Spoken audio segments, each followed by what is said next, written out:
28 ফেব্রুয়ারি 2025 শুক্রবার সাভারের বিরুলিয়ার গোলাপ গ্রামের উৎসব রোজ প্যালেসে শুদ্ধ বাংলা সঙ্গীত রক্ষা পরিষদ বাংলাদেশের বার্ষিক বনভোজন ও মিলন মেলা অনুষ্ঠিত হয়েছে।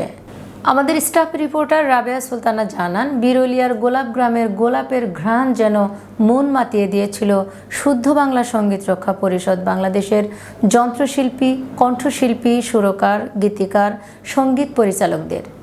মিলন মেলায় উপস্থিত ছিলেন শুদ্ধ বাংলা সঙ্গীত রক্ষা পরিষদ বাংলাদেশের সভাপতি, বাংলাদেশ টেলিভিশনের সঙ্গীত পরিচালক মোহাম্মদ গোলাম সারোয়ার, বিশিষ্ট গীতিকার এবং সংগঠনের সাধারণ সম্পাদক রঙ্গু শাহাবুদ্দিন, সিনিয়র সহসভাপতি মীর হেদায়েতুল বাকি, সাংগঠনিক সম্পাদক ফিরোজ হোসেন শিপু, আলাউদ্দিন বাবুল, গীতিকার, সুরকার ও কণ্ঠশিল্পী মোহাম্মদ ইব্রাহিম খলিল, নরসিংদী জেলা কমিটির সাধারণ সম্পাদক চিত্রা বিশ্বাস পুরবী, আইন বিষয়ক সম্পাদক অ্যাডভোকেট সাইদ মাহমুদ সাইফুল আলম, প্রচার সম্পাদক, সুরকার, গীতিকার, কণ্ঠশিল্পী জয়নুল আবদিন সহ এক ঝাঁক গুণী শিল্পীবৃন্দ।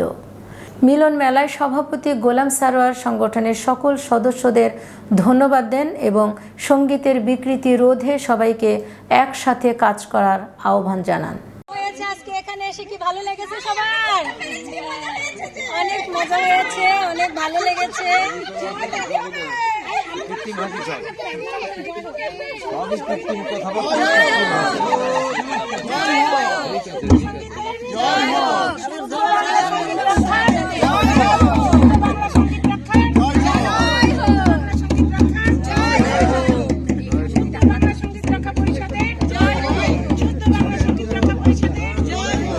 শুদ্ধ বাংলা সঙ্গীত রক্ষা পরিষদের পক্ষ থেকে, সবার পক্ষ থেকে আমি শুভকামনা জানাচ্ছি এবং আজকে আমাদের এই গোলাপ গ্রামের আমরা সবাই এসেছি এবং উৎসব মুখর একটা পরিবেশ, খুব সুন্দর একটা পরিবেশ।